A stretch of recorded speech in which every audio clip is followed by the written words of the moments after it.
Votre voiture a été cambriolée et pourtant aucune trace d'effraction n'a été constatée. Cela pourrait être ce qu'on appelle un vol au brouilleur, un petit boîtier qui empêche la fermeture des portières d'un véhicule à distance.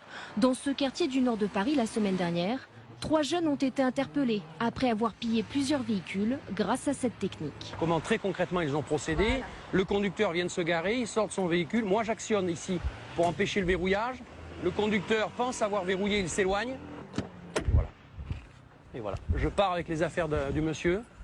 Très simplement, le conducteur n'a absolument rien vu. Ces dernières semaines, ce commissariat a interpellé 8 personnes au total pour vol au brouilleur. Une arnaque en augmentation qui inquiète les services de police. Il s'agit vraiment d'un phénomène naissant, mais comme on préfère prévenir plutôt que guérir, on préfère tout de suite se mobiliser, être vigilant et mettre en alerte surtout les automobilistes. Si l'arnaque n'est pas nouvelle, elle est de plus en plus sophistiquée. Les boîtiers sont miniaturisés et surtout plus faciles d'accès. Plusieurs sites étrangers en proposent pour une 50aine d'euros. Et depuis peu, ces brouilleurs de fréquence se vendent aussi au marché noir dans certains quartiers de la capitale pour à peine 15 euros. Une tendance d'autant plus inquiétante que les voitures commercialisées aujourd'hui sont de plus en plus automatisées.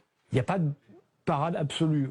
Certains constructeurs se sont un petit peu engagés dans la sécurisation de leurs voitures. Pour autant, on peut empêcher de fermer la grande majorité du parc automobile actuellement en circulation. Seule solution aujourd'hui, la vigilance. Vérifiez systématiquement le verrouillage des portières du véhicule, mais aussi ce qu'il se passe autour de vous. Car la portée de ces brouilleurs ne dépasse pas les 30 mètres. Les malfaiteurs ne sont donc jamais très loin.